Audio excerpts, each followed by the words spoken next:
कमला Harris America की नई उपराष्ट्रपति। अमेरिका में उपराष्ट्रपति के पद तक पहुंचने वाली पहली भारतीय महिला, जिन्होंने जीत के बाद क्रेडिट अपनी मां को दिया। For welcoming our family into theirs on this incredible journey. And to the woman most responsible for my presence here today, my mother, Shamala Gopalan Harris, who is always in our hearts. संघर्ष की कहानी को अपने जज्बे से सफलता में बदलने वाली कमला हैरिस की मां सिर्फ 19 साल की उम्र में अमेरिका चली गई थी। अब बेटी ने इतिहास रचा है तो उनकी बातों पर हर किसी की नजर है। कमला ने कहा, वो अमेरिका की पहली महिला उपराष्ट्रपति जरूर है, लेकिन आखिरी नहीं।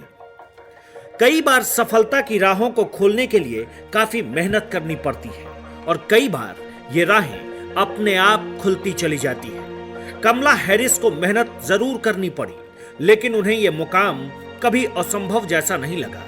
अब जब उनके सपने संभव होकर सफलता में तब्दील हो गए हैं, तो नाम और पद के साथ साथ 3 रिकॉर्ड जुड़ गए हैं। साल 1964 में कमला हैरिस का जन्म ऑकलैंड में हुआ। उनकी मां भारत के तमिलनाडु की थी और पिता डोनाल्ड हैरिस जमैका के रहने वाले थे।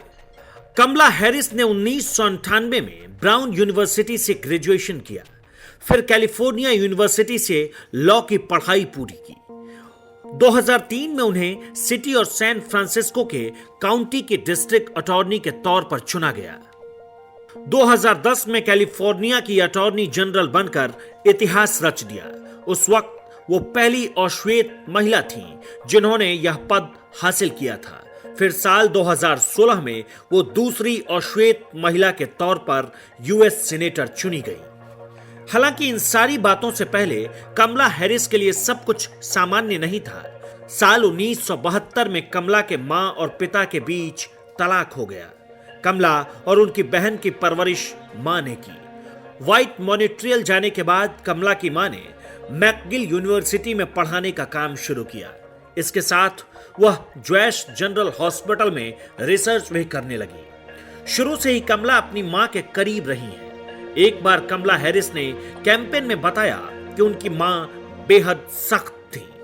कमला हैरिस की मां दोनों बहनों कमला और माया की परवरिश के दौरान अपनी पृष्ठभूमि से जोड़ कर रखा। बताया कि अपनी साझा विरासत पर हम सबको गर्व करना चाहिए। एक बच्चे के रूप में हैरिस ब्लैक बैप्टिस्ट चर्च और हिंदू मंदिर दोनों जगहों पर गई। कमला हैरिस ने अपनी आत्मकथा में लिखा, मेरी मां बहुत अच्छी तरह से समझती थी कि वह 2 ब्लैक बेटियों की परवरिश कर रही है और वह यह सुनिश्चित करने के लिए दृढ़ संकल्पित थी कि हम आत्मविश्वास से भरपूर ब्लैक महिलाओं के साथ आगे बढ़ेंगे। पढ़ाई लिखाई में कमला हैरिस शुरू से ही होशियार रही हैं। हार्वर्ड यूनिवर्सिटी से उन्होंने 1986 में ग्रेजुएशन किया, फिर 1989 में कैलिफोर्निया से लॉ की पढ़ाई पूरी की। साल 1994 में कमला हैरिस ने कैलिफोर्निया की राजनीति में एक पावर हाउस विली ब्राउन के साथ डेटिंग शुरू की, जो उस वक्त सीनेट के सदस्य थे और हैरिस से 30 साल बड़े थे। ब्राउन ने हैरिस को कैलिफोर्निया बेरोजगारी बीमा अपील बोर्ड और मेडिकल असिस्टेंस कमीशन के पदों पर नियुक्त किया। जैसे जैसे वक्त बीता, कमला का कद बढ़ता गया। ऐसा वक्त भी आया जब उनकी दोस्ती बराक ओबामा से हुई। साल 2004 में ओबामा और कमला की दोस्ती परवान चढ़ने लगी। 2008 में जब बराक ओबामा उपराष्ट्रपति चुनाव लड़ रहे थे, तो कैलिफोर्निया से उनका समर्थन करने में हैरिस सबसे आगे थी। इसके बाद साल 2013 में तत्कालीन राष्ट्रपति बराक ओबामा ने हैरिस को देश में सबसे अच्छी दिखने वाली अटॉर्नी जनरल कहा। इस पर बवाल शुरू हो गया। आलोचकों ने टीका टिप्पणी शुरू की। आखिर में ओबामा को माफी मांगनी पड़ गई। कमला हैरिस की जिंदगी में साल 2014 में बड़ा बदलाव आया। उन्होंने शादी की। इसके लिए कमला हैरिस ने अपने साथी वकील डगलस एम खौफ को चुना। वो भारतीय, अफ्रीकी और अमेरिकी परंपरा के साथ साथ यहूदी परंपरा से जुड़ गई। शादी के 2 साल के बाद कमला के बच्चे उन्हें प्यार से मोमाला कहते हैं।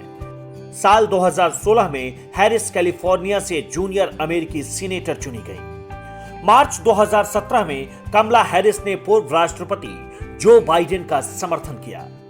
कहा कि उन्हें अमेरिका का अगला राष्ट्रपति चुने जाने में हर मुमकिन मदद करेंगी। इसी के साथ एक नई राह खुल गई।